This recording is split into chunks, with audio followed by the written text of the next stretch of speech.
last week, they banned this in every single one of their games. However, it was against Blanc, a big Azir player. Same sort of respect being shown to Perks, given his comfort and familiarity throughout the split. There's the Camille ban as well from Splyce, getting rid of those carries in the top lane. Both Odo and Wonder have played that very well throughout the split. And Caitlyn, the final ban from G2. So they'll get rid of a couple of those AD carries. We'll have to see what Splyce want to first pick. You'd imagine that Sion would be the priority, but Swain, of course, also left available. Can be flexed to both top and mid lane for Splyce. We did see Niski bring it out last week in the mid lane, even able to get a solo kill onto Blanc with the champion, considered very strong in the current meta. To see how G2 do decide to answer that, because it's something we see banned out in basically every game. They did leave it open deliberately, and now we'll have to work out exactly where their draft goes from here. It's going to be Tahm Kench first, and then maybe an AD carry for them here as well. I would imagine G2 actually going for, I was going to say jungle initially, perhaps just get the early Sejuani in for Jankos, especially with Kha'Zix taken off the board, but it feels like they want to make sure that Perks is on a strong middle lane. Perhaps they're going to save their AD carry pick till later on, but they have to be careful given the current limited pool with both Xayah and Caitlyn already taken off the board. It makes sense to get your superstar mid laner on something he's comfortable on. Played that Ryze 4 times this split, is 2-2 on it, only a 50% win rate. Splyce will look for a win there, and it hampers Jankos as well. We said he wanted an early aggressive jungler. Well, he's gone for the Olaf, but bot lane is going to be very hard to gank. So, here we go, G2, they are definitely all about the early to mid game with the kind of playstyle that they want. You have Olaf, who's great at setting up early ganks. He has a couple options in both mid and potentially bot. Top could be a possibility, but Sion can be rather difficult to gank, especially in terms of that 2 versus 2 early on. So I imagine his focus will be around the mid and the bottom side of the map, but it's very important for G2 to get this early lead. For Splyce, it's all about stalling, farming, scaling, and 2 items, that Swain becomes a monster. But the later this game goes on, 3 item Sivir is a team fight terror. Swain is going to be a huge team fight terror. Trundle is going to make that front line of G2, which is already weak, even weaker, and just a quick opportunity for them to shred through it. And overall, Splyce looked like that they're going for fight. They're sticking to their style. Has been their style just to wait for those team fights to try and play around them. They are one of the best team fighting teams in EU, but going up against a very strong early game G2, I have to see which team is able to enact their strategy better. Lots of eyes on these junglers early on, especially Jankos. Needs to carry, whereas Jankos is someone who's more an enabler for his strong lanes. Perks caught out, will flash. Jankos actually going to jump across it. Xerxes in there. Niski can't get the never move, but first blood to Splyce. It's so good that you just bring up the junglers and how pivotal they're going to be as Xerxes finds the kill onto Perks. Very good start for Splyce, and it really does covered, and that should keep Wonder nice and safe. Jankos even heading up towards the top side. Odo does have his ult, just going to try and unstoppably onslaught out of this one. Jankos still on the chase. Odo face plants into a wall, and Jankos gets a lot of damage down. Here's the cannon barrage as well. There's no escaping Odo!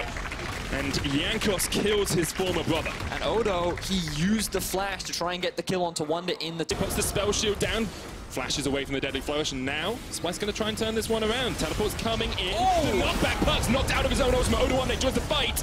Unstoppable one shot was used. They caught onto Madid, and Madid is not in a good spot here at all. G2 make the engage, but they're the ones that lose their support. Oh, really good pillar there from Xerxes to interrupt the Ryze ulti and get Jankos caught out of position. Good response there from Splyce. They should secure themselves the first tower of the game and a first one team fight. Great stuff from Splyce. First tower in that bottom lane, 1,000 gold lead as well. Wonder's not going to be able to get the top lane tower, although they do have teleport on Perks if they want to use it. G2 trying to answer with pressure in the mid and pressure in the top lane. Teleport is going to come down here, and Yarnan opens up the curtain call. Hits onto Kobe with Did.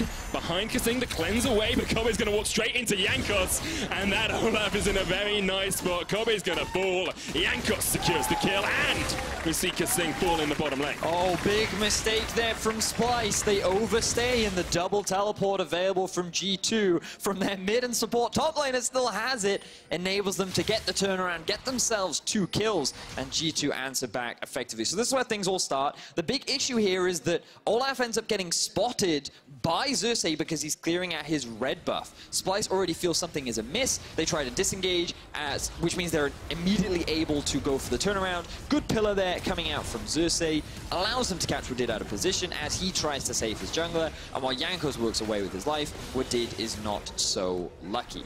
Now typically here, you should just push the wave out and then go back to base. Splyce decide to stay for an extra wave, and then G2 just split their focus. They say, Wadid, you go for Kasing, we've got the TP coming in from Perks who can help you out, and then meanwhile, up towards the blue. Being as active as perhaps he has on the Zac, but now he's going to try and catch out Jankos. Gobi possibly on the hunt. Wadid eats up his jungler. Here's the curtain call as well as Hyana tries to snipe away from the side, but the unstoppable onslaught going to hit onto Jankos, and Odo wants revenge for the kill earlier. Takes down his brother. H2K on H2K action, and now Wadid is not in a good spot at all. Splyce collapse, capitalize, and get 2 kills. Splyce with the 4-man unit find another successful collapse down onto G2. They are punishing the poor teamwork that we're seeing right now from G2 so effectively. Still within 400 gold, and they're about to take a mid lane tower as well. The unstoppable onslaught comes out from Odoamne, but it's not enough. Bashes into the face of Wonder. Kobe now off towards the side as Hyana comes in. Niski's got the flank up as well. Jankos pushes forward. Wonder caught out between 2 members of Splyce. He is solo, but he manages to flash across the wall up towards the top side of the fight. Xerxes dead. Perks has joined the fight. The Cammy, the king is here, and Perks is cleaning up the snipes from long range. G2 turn the fight on its head, and they kill Splyce in the mid lane.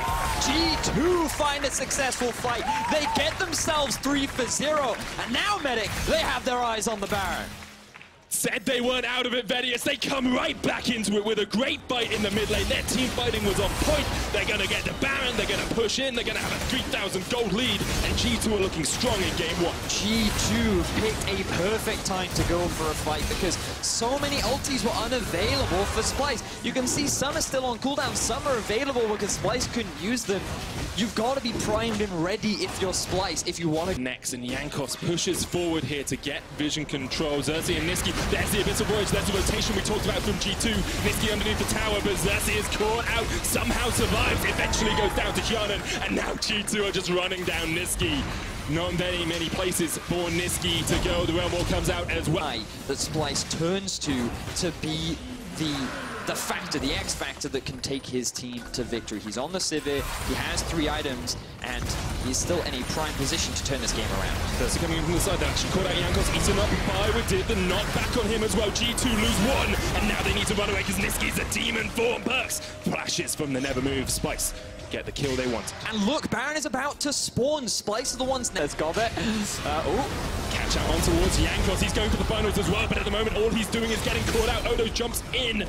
Wonder knocked up, remember no flash, but Wadid can eat him up. Rice still down towards that bottom side, and now G2 are looking for the re-engage. The curtain call comes out. Wonder there with the parlay, just getting a bit of extra damage down. They're waiting for Perks to be able to come back into this fight. But look at the ultis that we use. That's the crucial thing here for Splyce. Kasing will enable his team to reset with the ultimate, but Kobes is unavailable, Xerxes unavailable, Odo unavailable, whereas G2, they also have nothing available, so they can't got their movement. They do have the Realm. They do have the Abyssal Voyage. But they're not in a position to fight. I actually felt like the Splyce came off much worse in that situation because they had used a lot, whereas G2 hadn't. But misread it, didn't look fast enough at G2's ultis, who are in a similar position, so they don't want to fight either. Double teleport is still available on the side. Trying to catch out Jankos. Niski is not in this fight. It's a 4v4 for the time being. Wadid there front line. Xerxes solo. The catch onto Odo. Knocks down the decimating strikes. The Ash comes out, but Niski not there in time. Wadid eventually falls. And now they're chasing onto Perks. Odo in the zombie form, doing what he can from beyond the grave. Ends up being a 1-for-1. But this is great for G2, taking out one of the big frontliners for Splyce. This early on in the fight will allow them to... A lot of work on this Jhin as well. Here comes the engage. Unstoppable onslaught trying to catch onto him. Jankos there as well. Demonic Ascension, the damage is huge. G2, Wadid. Somehow keeps him alive. He dies in the belly of the beast. And now Wadid's going to get caught out as well. Perks tries to grab away, but you can't move away from Niski. However, Wonders rejoin the fight. That second carry for G2 is huge. Odo caught out. Niski from the side trying to get on towards the gangplank. Flashes in. The kill. Kobe. The carries. They come huge. But Splyce and Perks pops the Zhonya's, but there is no escape for him at all. Jankos chased down by Kasing as well. He gets away, but Splyce win the fight and are looking to end the game. Look at the death timers on G2. Oh, Kasing! That is is why he has been to 3 semi-finals. That is why the Kasing effect is a thing. He stops Jankos from backing away, and Splyce will end the game. They're looking for the Nexus. There are 2 members. Corbett is still alive. This is the late game insurance we talked about. Splyce is looking to take game 1. Kasing is looking to continue his annoyance. Splyce with the big win. And with this, Splyce are going to sink their fangs right into this series. Man, G2, they had an AK gold lead, and throughout we were saying, this game isn't over, guys. It is still so close. And it was Splyce that finally found that big team fight win in the end. And you know,